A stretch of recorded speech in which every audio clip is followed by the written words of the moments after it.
This episode is brought to you by Mortgage Workflow Partners and the Mastering Encompass series, both for users as well as administrators. You can find out all the information about it over at masterengencompass.com. Also, if you'd like to check out what we're doing on YouTube, go ahead and subscribe to the channel using the @MasteringEncompass handle. And make sure you stay up to date on all the information, not just with podcasts, but also video content that we bring to you as often as possible. Now let's get on to the episode. Hey everybody, it's Larry Bailey here, Mortgage Workflow Partners. Welcome. Ask Me Anything is the format. It's a new way to do some helpful education and some clarity around some things that maybe are getting misunderstood out there. So today's format for the Mastering Encompass Tuesday of community meetings, which happen every other Tuesday at 4 p.m. Eastern, like right now, join the hundreds of people, I'm exaggerating, that come to these events, and let's ask me anything. I love finding out what's going on. I love finding out what kind of problems you're having. One of the biggest challenges I know as an Encompass admin is sometimes you feel like you're in a silo. You feel like you're out there on your own. You're trying to hunt and peck for information. Meanwhile, if we just got to connect, not that I know everything, but I've seen a few things here and there. If I don't know the answer, I usually can ask some good questions to get to the answer. We can play 20 questions, so to speak, to get to a solution that works for you. Or at least I can give you an idea of where to go find some information or who to find some information from to kind of guide you along. So here's the rules of the day. We've got an hour. If we run out of questions or if I run out of stuff to talk about, we'll end the meeting. But you've got 3 ways at the very least to communicate your question. First is through chat here in the meeting. The second is the Q&A. And then the third is just raise your hand and I'll unmute you. And you can either use your mic or video or just screen share, whatever it is that you want to do. So Craig is our first victim. Let's see, allow mic, allow camera. What's up, Craig? You're on mute, so you should be able to unmute yourself. See if we can get this working. And if I did something wrong, let me know. How you doing? Can you hear me now? It says you're unmuted. Can you hear me Did it now? work? Oh, wait, I got to turn my volume back on, so it's me. I'm the problem. Hi, Craig. Hi. Hey, How's it what's going? going on? Well, I have a question. Kind of blindsided yesterday. My underwriter was trying to run DO. Then she got an error that says it was an invalid password. So Yeah, for credit, right? What was the error code they gave it? I don't know the code, but I did look it up. And Okay. it said this is now by design that you can no longer run DO with system-to-system credentials for desktop. And that's by design, it said. Like, okay, fine. Now she has to just input her credentials every time. Well, But did you, God, I'm sorry, I interrupted you. Go ahead. So what happened? I was going to ask, was there any notice or communication by ICE about this? I've talked to several different people and companies. Nobody's heard a thing about this. And it's just kind of, their communication's getting really bad, if you ask me. Well, it started about last year sometime when we all started on the EPC journey. And what's really confusing about this whole credential-based situation between EPC and services password management is when do you use which one? And it seems to vary on the provider, which is even makes you more insane. So my first question for you is, Craig, have you up until this moment, had you gone in and created the DO service through EPC at all? I have not. Probably 6 months ago, I opened a ticket with ICE to ask them, hey, do I need to do this? And yeah, you do. Told me no. Well, here's the language barrier, right? Because with LP, DO, and DU, best practice is create the service within EPC. And if you're trying to share credentials, there's like this mishy-mashy middle ground where it's really squishy in terms of where do you post those. But what I can tell you is that the method of sending the credentials, if they are not, if it's not manual, you should be housing all of that in EPC. Now, asterisk for like 90x% of services, that's where you do it. I know there's a couple of providers, I think it was like MI, not MI, it was Fraud or Flood or somebody. I forget who it was. It was like a few months ago, and they intentionally told their clients to not follow that path and to keep their password, usernames, passwords in the services password management tool. But yeah, I think the general answer right now, Craig, for you is, and for everybody is, if you've not put the service into EPC, that's a first red flag. Everybody should have been doing that by October 31 of this year, because that's when we were supposed to be off of SDK entirely anyway. That's number one. Number two, pardon me, the other problem that you have is that if what's that, Kurt? I was going to say that's the thing. Back prior to October, that's why I contacted ICE. I said, "Hey, I'm not finding any instructions on how to transfer the DOLP to EPC." So I was just reaching out for them for a little help with that, and they said, "Well, you don't have to do that. We're not switching that to EPC." And I've got Again, language barrier, right? So what you ask, and this is again for those that kind of work with mortgage workflow partners, especially when we have to escalate tickets for our clients, because we have a backdoor escalation. We a lot of times when I look at those tickets where there's frustrating moments or communication breakdowns, it's not like you asked a bad question. It was just, it wasn't the real question that you wanted to understand. And so they responded to what they heard. It's like a telephone game, literally. And so the question that you really wanted to know, Craig, if I could put words in your mouth, is, hey, if I don't do this, is it going to break something? Now, Yeah, if they something like had that. said that last year, the correct answer would have been earlier this year, the correct answer would have been, yeah, you're fine, Craig. You don't have to do anything. The better answer would have been, hey, eventually everything has to be an EPC because we're going to be shutting down our services password management path for credentials. That's what I would always hope that the every administrator would always say.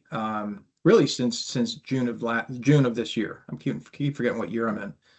But long story short, Craig, and for everybody on this topic, highly recommend that you have your EPC set up for all of your vendors. Like if you don't have that set up, that's a red flag for me. Number one. Number two, Chris, I see you next. Number two is remember that the services password manager overrides the service provider if they're in both. So if you set up your EPC and then you leave the service enabled in services password management for a particular user, that user will not get the EPC experience. They'll get the services password management experience, which will then break typically, or at least not the work the way you want it to. So keep that in mind. If you've got both, get rid of both, or at least get rid of the users that are actively using it so that they have the EPC version. So Craig, let us know. Follow up in the community. Let me know if you get stuck on something. Okay. All right, thanks. Carrie puts a note in the comment about dual AOS. Remember, dual AOS is only through web. So Carrie asked, can we only use if we're using web and grant user permissions? Yeah, dual AOS only runs natively through Encompass through web. Great questions, guys. Freddie said to keep credentials and services desktop management. Thanks, Patty. I'm telling you, Craig, it's frustrating. And then Lisa asked questions along the same lines. If we did have credentials in SPM and desktop, should we remove them? Yes, the answer is yes, Lisa. That's what I just covered. So excellent stuff. Chris, Craig, you put yourself on mute. Cool. I'm just going to disable you. Awesome. Chris, allow Mike. Admit over there. And Hey, video can if you you hear me? want. Hey, what's going on, Chris? Chris Davis, you're next. Yeah, so on the same realm of EPC, so we recently onboarded, we also switched credit vendors, but we onboarded Zactus as our credit vendor through EPC. In test, everything works, right? We're able to replicate it, pull credit, no issues in desktop. So we're fully on desktop right now. We're not in web right now. Okay. we had reports of mostly our loan officers saying that, hey, Zactus will spin for 10 minutes, and then it times out or it gives me an error. Yep. Contacted ICE. They basically said the issue is their general, which is custom print form or custom input form. Nothing we can do about it. You got to figure it out. So that was fun. But it was helpful to where they said it's likely an issue with the loan not being able to save. Yeah. So like missing information or something. So what we did is we just told all our loan officers, hey, before you run it, save the loan. That seems to have fixed it. Longer term, we're thinking soft migration to web. So allow them to only launch services in web. We're able to update to where loan left navigation within web, they can only see services. So that way they can't mess up anything else. So we got through that. The issue we're facing now is if credit had already been run in desktop, they can see Zactus as the credit provider to do whatever they want to in web services. If they had not yet run credit, no credit shows up in services in web. Yeah. Have you seen anything with that? Or can you confirm, Chris, for me in your EPC settings that they have the ability to see the service through the user assignment or persona? Like, what are you using to assign that in the services? That is a good question. I will let someone else ask the question, but that's a good starting point. So I'll dig through that. So here's what happened last year. I don't know who remembers this, but ICE didn't fully realize that you had to basically assign everything by the person. This goes back to TPO Connect actually in 24. And so eventually the engineers figured out how to assign services credentials to, so the ability to use the service provider by either organization, folder, or by persona. So yeah, just check that to make sure. And what I would do is, as a use case for somebody who's having this problem, do the old SPM thing, pull them out, save it, add them back, save it, have them restart Encompass on the web, and then see if that worked. Got it. Okay. Cool. Thank you, sir. Good stuff. Chris Davis, how the heck are you? Let me allow Mike and camera if you want, and lower your hand. What's going on, Chris Davis? You just saying hi? You're on mute if you're talking.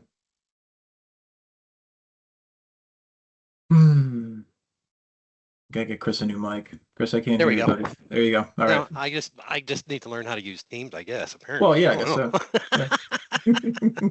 so. Since we're on the lovely EPC discussion and all right, that's the EPC roll. Go for it. I see just from hearing from other people, it's a fun world to live in, as Larry's pointed out, because you never know. Yeah. Larry, have you heard from ICE? Because I still haven't. When is LP and DU going to be true EPC versus hybrid? Well, it sounds like when you say wait, tell me, give me a better question on that. My understanding, and maybe something has changed from the last time, was that on the web you have to set up both your EPC services for DU and LPA, and you have to go set it up in Password Manager in both places for it to actually work. So that's what Craig was just telling us about. Now, I haven't heard, so normally that's how people have been doing it. And I haven't heard of any conflict. So what I don't know, so what Craig's situation tells me is that you do need to do both to avoid any problems, because if you just have it in one, as far as I know, it's a problem to not be in both. I don't know why. But I do know, and everybody tell me, anybody who else is on here, tell me if you've got them set up in both. Somebody just said earlier in the chat about it needed to be Freddie. Patty Slack said Freddie said keep credentials in SPM. That's what I would do. I'm always telling people when it comes to AUS creds, put them in both. Because you need the creds in EPC to work Encompass Web for dual AUS if you're doing dual.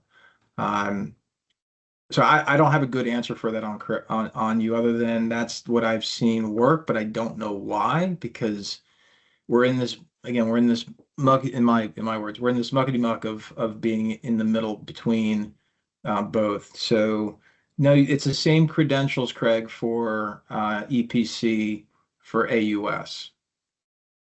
Yeah, it's not a new set of credentials. There are some vendors that do require you to set up new credentials because they have a whole different backend that they're accepting those calls from, but I've not heard that from AUS. I don't know, Chris, did I answer your question? Yeah, we're in the same boat, basically. Okay. It's Yeah. kind of like we all don't know yet, right? Yeah, it's There's so much. both. No, I think it's just both because you've got I don't know what the percentage is, but like 3/4 of the folks that are running AUS in particular, they're running it from desktop. And that, that's kind of what I think. So Deborah says, can you use system to system password? No, I don't think so. I think that's where Craig got stuck. I think that's what he was saying earlier. If you missed that part. Right, Craig? That's what you were saying earlier. Oh, I took away your mic. Sorry. Oops. Cloud mic. Yeah, I think that's what Craig was talking about. Sorry, no, can you hear me? Yeah, you're good. Yeah, my issue was I didn't have it set up in EPC. So we're using our regular system to system password in Password Manager. And Yeah. just all of a sudden it didn't work yet. It just stopped. Just yeah. Yeah. So Deborah, I think that's I'm not really sure if I'm answering your chat. But yeah, the system. Oh, Amy's like, we use system to system and web. Yeah. So I don't think it's the credentials. I just think what I've seen is you got to have them in both to be able to work properly. And I don't know why. I don't have clarity to Craig's point and some others here. When I do talk to ICE, about this on different product owners. There's so much happening so fast. Like right now, they've already locked down code for 26.1. They're already working on 26.2 across all their teams. And so, I don't give slack when it comes to solid communication, but I do give grace on if something gets lost in the middle. Everybody's under high pressure to get things committed to working properly. And sometimes the language doesn't always make it, Craig, to like the service teams. Again, it's just unfortunate. That's why I'm really particular when I put in a case, make sure that you're asking the question you actually want answered. Be extraordinarily deliberate about the words you choose. I've actually done a lot of cases where I'll put a video in. I use Loom for everything. I'll put a Loom. The only time that falls apart is if it's a out of the US service member for ICE. Sometimes they have problems with Loom, but I'll do a ton of screenshots and I'm very explicit about what I need to know. And that usually helps. This is hard. We're all kind of flying at 1,000,000 miles an hour. Cool. All right. Who's got some other stuff that they want to know? Problems, questions, how do you do things? I'm rolling up my sleeves, gang. I know you got something out there. There's 42 people on here besides me. There's everybody just creeping on each other's stuff. Frank says, in underwriting, we currently clear a condition in the UW condition tab, then have to switch screens to file manager to click ready to ship. Is there a better way to clear a condition? Okay, well, first of all, ready to ship is a document, not a condition. So if you're using the ready to ship, which is interestingly super cool now with Investor Connect, you don't do it that way. So what I hear you saying, Frank, is there an easy way to mark the document ready to ship that's tied to the condition that you're clearing? That's the question I hear you asking. Am I correct? Cool. Figured that. So the quick answer is no. Encompass is not defined to automatically ready to ship every document that's tied to a condition that's been cleared, because sometimes a single document clears more than one condition. So then what do? Now you're talking about a one-to-one, one document per one condition, and that's not realistic. So what's your problem with your underwriter just going through when they're done with that file, making sure that while they've got the condition open, that they double click the document and mark it ready to ship when they're done? Why don't they do that? Why are they flipping tabs? Why aren't they just double clicking? Are you using enhanced conditions or standard conditions? This is a really good conversation, guys, by the way. This is a super great question, Frank. Thanks for asking. Standard, fine. First of all, get to enhanced. That'll be another call. But standard, you can just still do the same thing. So they should be double clicking the file or document that's in the assigned of the condition, and they can update that. That's if they're using the standard conditions tab. For a resubmission, which is what you're probably talking about, what they might want to consider doing is using the document manager. And so in the document manager, you can actually see the condition and the document at the same time and update the status that way. So, so like what Kirsten's saying, the idea is in the condition, you double click the file, again, the document that's associated with the condition. It'll open up in a new pane. They can mark it ready to ship if they want and then close it. I would be really, really cautious with trying to automate that, because I'm telling you, there are many times in real life where a document is not ready to ship, even though the condition it's been associated with has been cleared. Just be careful with that. Hopefully that. Any more follow-ups on that, Frank? What do you think? Want me to take you off mute? I don't know if you have a mic, if you want to ask any more questions. But yeah, like Kirsten says, you can, I'm out of Encompass, but you can do it really easy. All right, you good, Frank? Awesome. Good stuff. On the topic of conditions, Joe, I see you. Just bear with me 1 second. So on the topic of conditions, I do want to just throw this out there into the universe where there's a lot of folks who are stuck on standard because the idea of moving to enhanced is a huge move, and it's usually because it's hard to figure out condition types based upon your conditions, your standard conditions.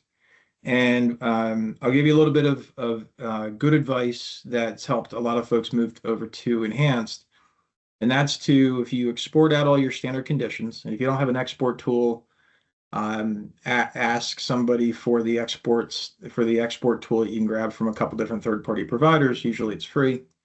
But export all your standard conditions into Excel and then give it to your underwriter and say, which one of these conditions can exclusively and only be cleared by underwriting? And that becomes your underwriting condition type, which can only be cleared by underwriting. And then the remainder, you would go through and say, okay, which of these are exclusively just the closer, or exclusively the funder, or exclusively the QC person? And those become those kinds of condition types. And then the remainder can be like UW and LP, or UWL, or ops, if anybody in ops can clear it. That's usually where people get stuck, is they try to overcomplicate the condition types. Condition types are not condition groups. They're not condition, groupings. They are methods of who can clear the condition. That's what a condition type does, and it's by role. So if you got your personas in a bind and your roles are kind of screwy, be careful on how you deal with your enhanced conditions. But usually the part that I just laid out is really helpful to move to enhanced. If anybody has any questions on that, let me know. Jill, workflow question. Do you want to come off mic, or you want to come on mic, or you want me to just read it here? We have a workflow question. We want to tie tasks to documents. All right, where the hell are you? Hang on, I gotta find Jill. Oh, why is it so hard to find Jill? There you are. Allow mic. Cool. You should be able to unmute yourself, Jill. So your question is, yeah, you're good. So your question is. So we are, trying to build our, we've talked a little bit about this, our post-closing workflow. And one of the things they do is upload the final docs. And they've had a final docs folder that they put all the final docs in. Yeah. And then they checked off their little task on the milestone worksheet that said final docs upload. Okay. So what we asked them for was a list of the final docs. We created separate folders for them. We want to populate those folders and then build those in as individual tasks. And you can tell me that's the wrong way to go about it. That's fine. But we can't feed the documents into the file because, we can't do it with workflow rules. What are you trying to accomplish? What's the end goal? The end goal is to give them a visual outside of the e-folder to know if they're missing a final doc. So they can go to their task and be like, oh, I haven't uploaded the, Subtasks then. Why aren't you using subtasks? I don't know. So we'd have a task of final docs and then little documents as subtasks. But do the documents have to be in the loan file? Well, you can We- use your document status as a condition if the task exists, right? Yeah. So it's not So- about using the document itself. It's whether or not where you're going to run into a tricky situation, I imagine, is what if you don't have all the files you need to call the document complete, right? And Right. so what I think what you're probably going to find when it comes to final docs, if there's anything more than one potential file that could go into that document, that might have to be a manual review that they have to deal with on a task. But remember, if this is a good call out. We just talked about this in admin training today. When it comes to workflow tasks, post-closing is a beautiful place to start. And so what you can do is in your final docs task, create subtasks for all the things you want them to track. And then in the task workspace, put those e-folder documents in that task workspace. So if the task is open, they just open the task on web UI and they can see the e-folder. They don't have to go to the e-folder. They can see the e-folder documents there to tell if the files that are received satisfy their job requirement, and they can just move from there. Okay. What do you think? I think that makes sense. What we were thinking, that makes sense to me. What we were thinking was we needed the document placeholders to be in the e-folder so we Yeah. could build the tasks off of them. We were trying to figure out how to feed those documents into the e-folder. Use them as a like you do. milestone requirement. If you do it as a milestone requirement, it'll automatically show up in the e-folder for them. You don't have to use any document template. So, yeah, okay. So if your demand is, I want to make sure that these documents are in the e-folder based upon conditional statements or timing, use it as a milestone requirement, and then they'll only show up when that milestone is needing, is in the workflow. It'll always be there, and you don't need to worry about a doc set or anything like that. You can live off the milestone requirement for a document. Yeah, we had come up with the solution of tying all of those documents to an automated condition and I don't like that. feeding the automated condition and then trying to figure out how to get it. And we were, it was very much a spitballing thing. Like, ICE is gonna in a future release come up with something better, and then we're gonna have to undo all this. Yeah, I would intentionally make sure that, again, if the end goal is to make sure somebody's doing their job, that's the whole point of fetching a document or a piece of data that's missing. It's the whole point of a workflow task. And if the work that the workflow task is speaking to is a field that's an input form to display in the workspace. If it's a document, that's an e-folder document to display in the workspace. And then if they're like, well, we want to make sure the document's there for them to see, I would tie that to a milestone requirement. And then you can make that milestone requirement indicate if there's an attachment required, or if you just want it to be optional. That's up to you.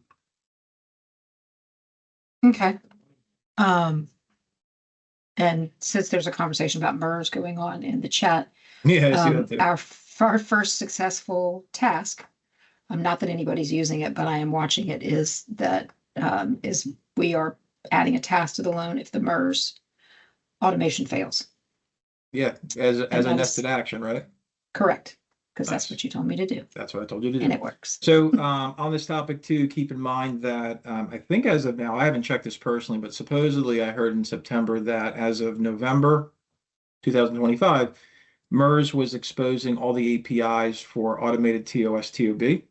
So if you developer people out there, you can double check that. But what that means, presuming it happened, is that it will line up with ICE's game plan to natively support through workflow rules the ability to automatically do a TOS TOB with your min through MERS.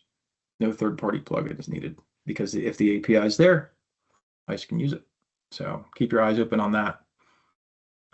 You guys are talking a lot about MERS and automated +4, -4. Cool, keep it going. Wait, where's Mickey? Where'd Mickey? Oh, there. Is there a way to get the out-of-the-box persona settings? I'll be starting a new persona review. Admin deleted. I mean, are you really not sure what your job function is for that loan officer, Mickey, if you're still on? I can't, it looks like you're still on, but do you want to talk it through, or do you have to jump? Let me know. Lisa, I'll take you off of mute. There we go. All right, you can take yourself off mute if you want, Lisa, to ask your question. Okay, I was trying to get the SSA 89 form so that it's e-signable. And I sent in a case for MERS and they said they got it fixed, and it works for if we're doing it through like the initial disclosure package. But when I try to do it through our documents, and when I have it tied to the standard documents and the source is the SSA 89 social security number verification, it doesn't work even though I have it set up as e-signable. Do you have any suggestions why that would be? And the only thing I can come up with is like the form name doesn't totally match. Wait, what's the source of the SSA 89? Is it local or is it EDS? It's the standard form. It says source standard form, and then it's got. So it's not custom, it's standard? Yep. Yeah, did you check with ICE to confirm? I don't think there's a signature tag on that standard form. Did you check with ICE on that? I didn't get a chance to yet. It came up right before this, so I figured I'd ask here. I think I've had this before, and because there's a couple of those that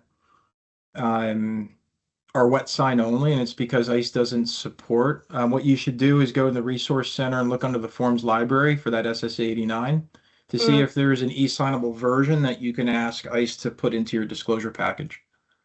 Because they did for the disclosure package. It works if I go through the disclosure package, just not if I'm trying to like request it separately outside of the disclosure package. Well, right. So, okay.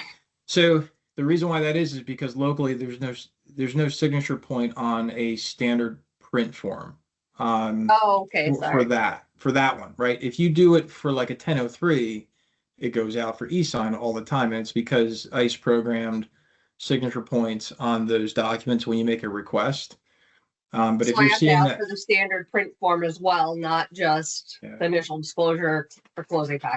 That's what I expect. Yeah, if that's what's happening. I haven't heard that from anyone else. But why are you doing it after the initial disclosures? Like, what's the use case? We had it taken out from the initial disclosures. We don't send it on all of them because it was a wet signed only and we didn't need it very often. So now that it's e-signable, we might be adding it back in. Okay, good luck. Thanks. Stupid government. Make up your mind. Yeah, the only other suggestion I would have given you was if it's really a hardcore problem is I would just create a custom. I hate creating custom out of standard forms.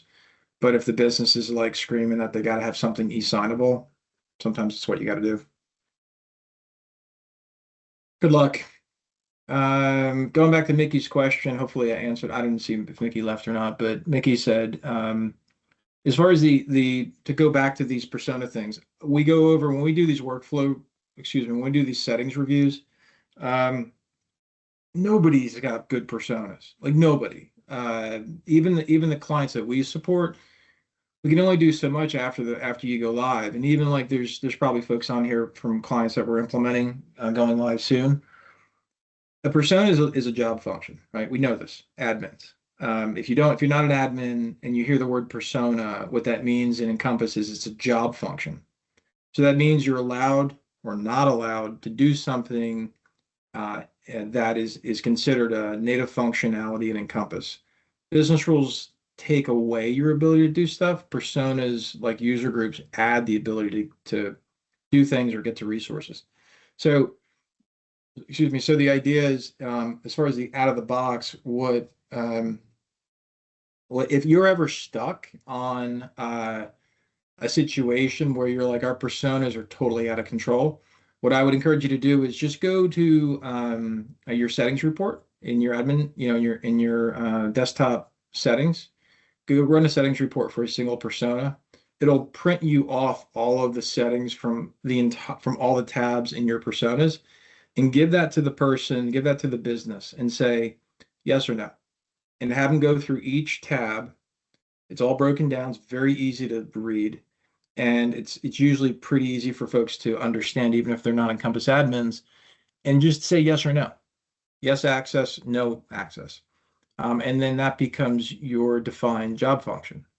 So hopefully, Mickey, that if you're listening to this replay, hopefully that helps you.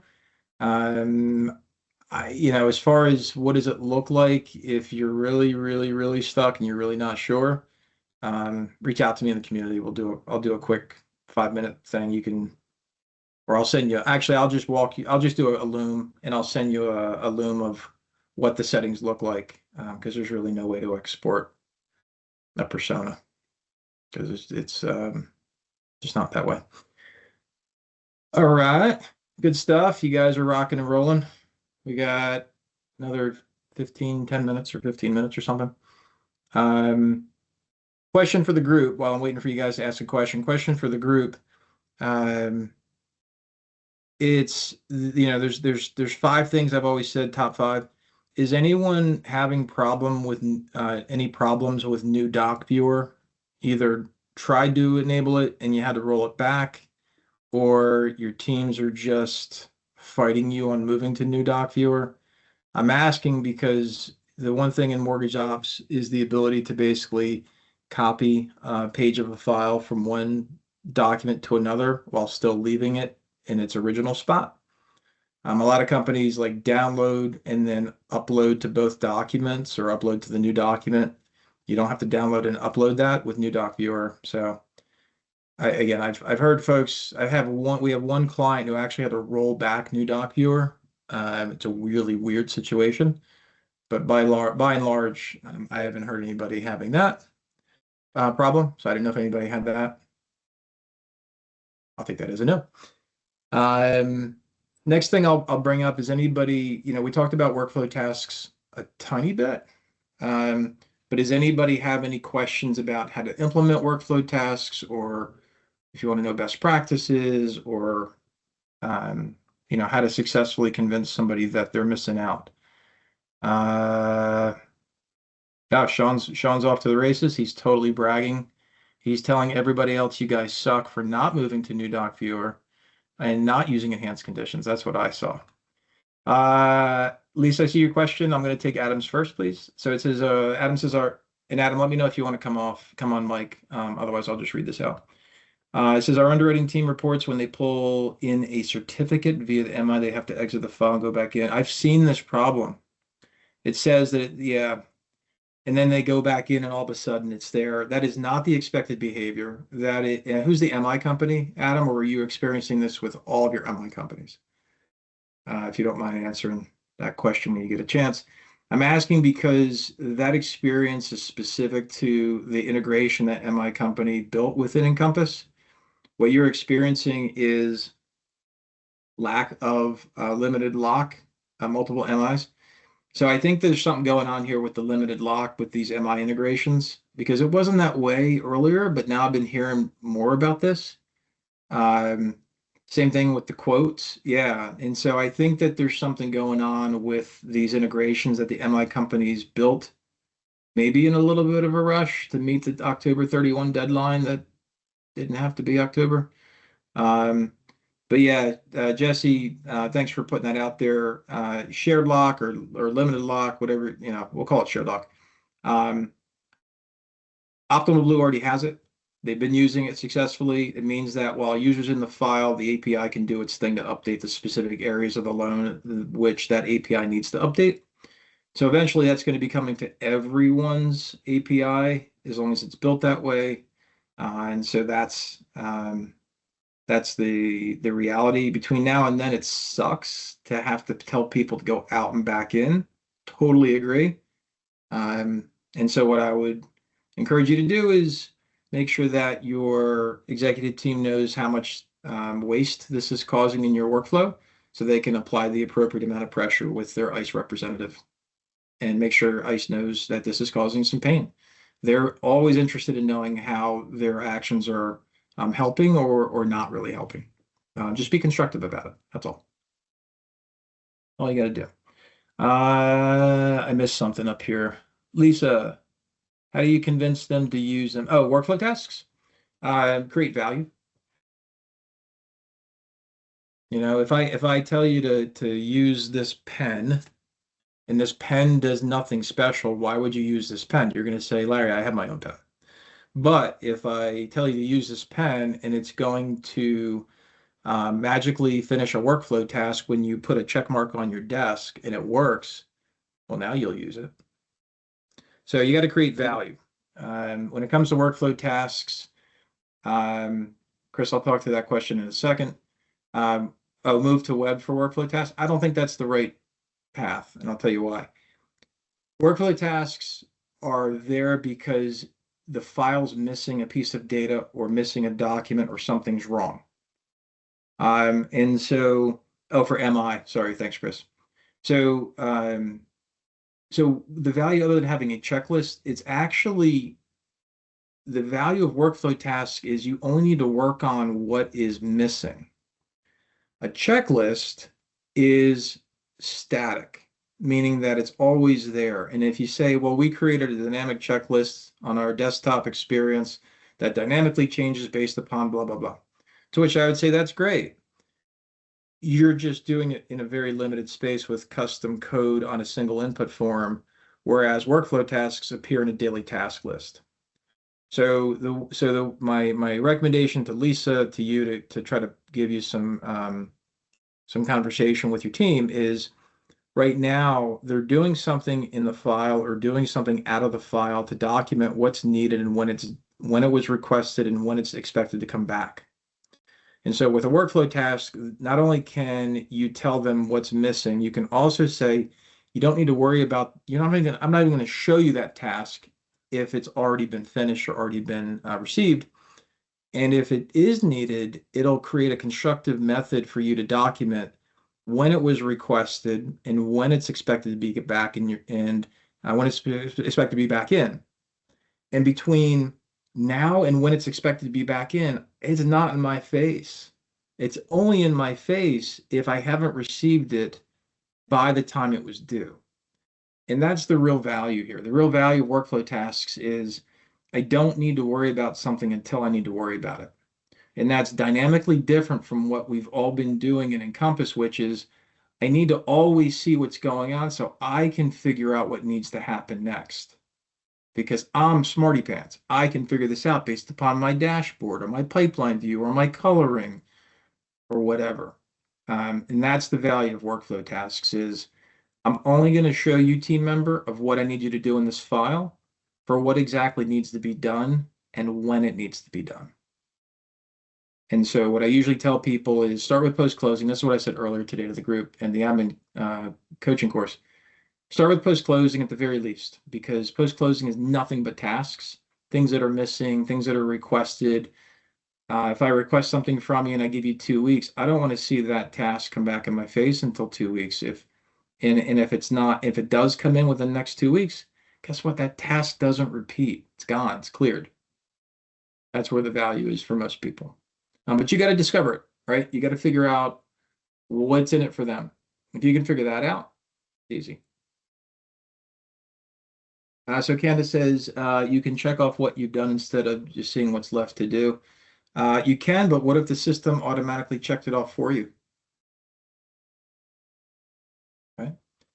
Renee says we are changing what score is being used for decision making HELOCs to the lowest of all scores. Is there an easy way to accomplish this? Yeah. Well, first of all, right now, out of the box. Oh, talking manual checklist. Thanks, Candace. So Renee, for this, remember that your VASSUM.x23 is based upon a field trigger rule that's in. It's usually like 6 rules that you'll find in your field triggers. It would have been part of your jumpstart package. So what you've got to do is figure out how to make sure those don't work for your HELOCs.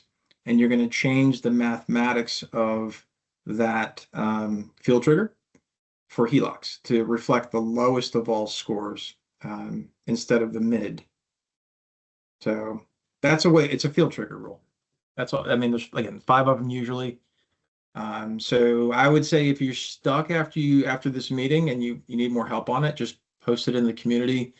But yeah, that's, put a filter in your existing ones to exclude HELOC, and then create a new field trigger to include for HELOC using the math algorithm that you need, the math calculation that you need.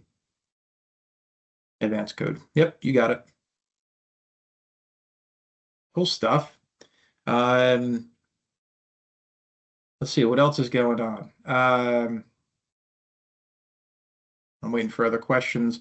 Things that are happening also. I got this question earlier today. Why do I have to go to one-time passcode? Because I'm using Encino or I'm using Blend or I'm using Big POS or whatever. The answer is if you want to do web-based disclosures, meaning web workflow for disclosure, one-time passcode has to be enabled, even if you're not using Consumer Connect, right? Even if you're using something else to deliver third-party documents. So in your test environment, you can test this out yourself. Try to run a web workflow. If you don't have OTP enabled, you'll see it fail. So turn it on and test, make sure it works, and then proceed accordingly. Samantha says, do I have any tips for moving towards web/enhanced conditions when you do not have a test environment? Yeah, you got a brand new field, Samantha. Are you setting me up? 25.4 gave you a brand new field. I forget the field ID, somebody help me out, but it allows you to toggle a specific file to be enhanced or not enhanced, as long as there's no conditions already existing in that E folder. That's it. I used to tell you another hack, which is not even worth repeating because you don't have to do it that way anymore. But yeah, in production environment, go to that. You'll have to add that standard field to a custom input form. Jesse, what are you doing? Nobody wants to pay for a test environment that they're not using. Duh. I know I wouldn't. Who uses test environments anyway, Jesse? Anyway, Samantha, don't let Jesse pick on you. Hopefully that's helpful.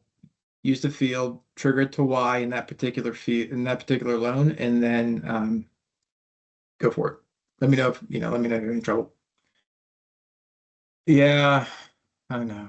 Lisa says we got one, but we don't use it. All right, so on this topic, because it's coming up, I will tell you that I got a chance to peek at the wireframes that Amy Cross and team are creating to deal with this situation of we don't use our testing environments because they're a pain in the ass to maintenance.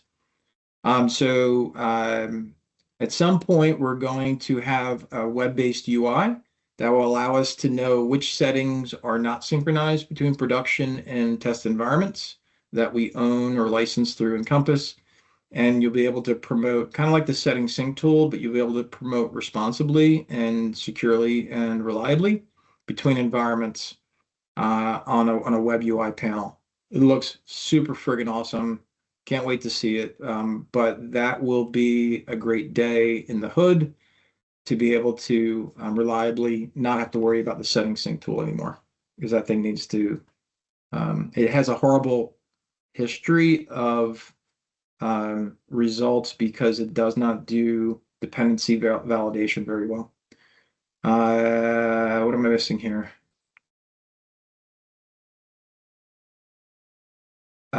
Samantha says, I think I'm wondering more about setting up new systems processes versus working in individual loan files. So that's where it gets hard, Samantha. You really can't always distinguish, right? So when I'm working on production environments, because we come across this too. So at Mortgage Workflow Partners, sometimes we've got clients that might have a testing environment, but they're like, dude, that thing is so out of sync. Just building our production, to which we say, okay. But you have to be really responsible about how you define how that new change works, right? Through proper filtering, or proper conditional statements and rules, or proper access to input forms. If if you're building out something new, it gets really hard. And so there's no perfect science on that, I would say, Samantha, but you can do it. It just takes a little bit of focus on making sure that whatever you're developing in production is not able to affect current loans in production until you're ready. My senior admin is concerned about messing up files in production, slow down a transition, and stopping us from being able to make meaningful progress. I don't know. Like I said, we work in production all day long, so I don't necessarily worry about. I'd love to get some feedback from your senior admin with an example of a concern, of their concern of somehow inadvertently affecting existing files on a setting that's being tested. So, love to hear that if that's possible. I think besides that, the biggest things that I was hoping to do with today was to answer a bunch of questions like we did, which has been awesome. I used to do these kinds of things like regularly, and this year was really all about helping you see and be aware of information that I find clients aren't aware of, right? And so usually a lot of ways, the workshops earlier this year were meant to share information more than troubleshoot. But these are always fun. So I'm going to do this through December and probably through January, and then February we're going to start another series. So they asked, has anyone ever tried to perhaps apply rules or changes to a test persona? Yeah, but it's really interesting, because if you're dealing with persona-based rules, you can still do the persona, but you can, a lot of times it's hard to test as that persona. Most people don't. Like if I'm developing something and it's like, I want to make sure this persona can't do something, a lot of times the testing is you build the rule or whatever, and then you go test it and it's like, okay, that was successful, it worked. And I usually say that that's limiting, because it's not just to test that they can't do the thing, but you also have to test when they can. And that's where a lot of testing regimens don't really succeed. Even if you've got a test user for each persona, which is totally normal, and that's great that you have that, Candace. In your user accounts, true or false, every single user account only has one persona. True or false, Candace? Only calling you out because, yeah, wish, right? So here's Candace's nightmare. She has got a single test user for each persona, but she doesn't have any users that only have one persona in real production. So, so I'm going to call it out and say, you're wasting your time by testing on a single persona. What you really want to do is have a test account that mimics your user that you're trying to test against. And so, like, one of the ways that you deal with this, like Sharky Byte's got an impersonation feature in his tool set, and we use that when we go through and we're trying to troubleshoot, but also develop some things for the clients that we work with that leverage Sharky Byte. That impersonation is really cool because I don't need to create a test persona. I can just impersonate that user, and then I can see how it really behaves in real life. What are we missing here? Transition to UAT was not great. I know transition to UAT has been tough, Robbie. Yeah, a lot of sour faces on transition to UAT. You're not the only one. Sorry. Wish it was better. I know ICE is kind of wishing that too. What am I missing? Oh yeah, Patty's like our UAT transition was paused until further notice. Probably not a bad idea, Patty. If you've got a lot of important stuff in your TEB, maybe a wait. Final questions? I try not to run us up to the end because I know everybody's got someplace else to be usually. Final questions, thoughts? Debbie, yours is tonight. Hopefully you filled out that Word doc. Hopefully everybody follows the Word doc choices. Good luck. Let us know. And if there's any other questions, by the way, if you're listening to this replay and there's any other questions that you want to address, put it into the replay and I'll try to address them one way or another. And hopefully I got to everybody. I don't see any other hands up. I'm trying to see in chat if I missed anything. It looks like I didn't, but you guys are chatting like a storm. So if nothing else, we'll call it a day. You guys be good. Thanks for coming to this thing, and we'll see you around. Have a great night. See you now. Thank you all.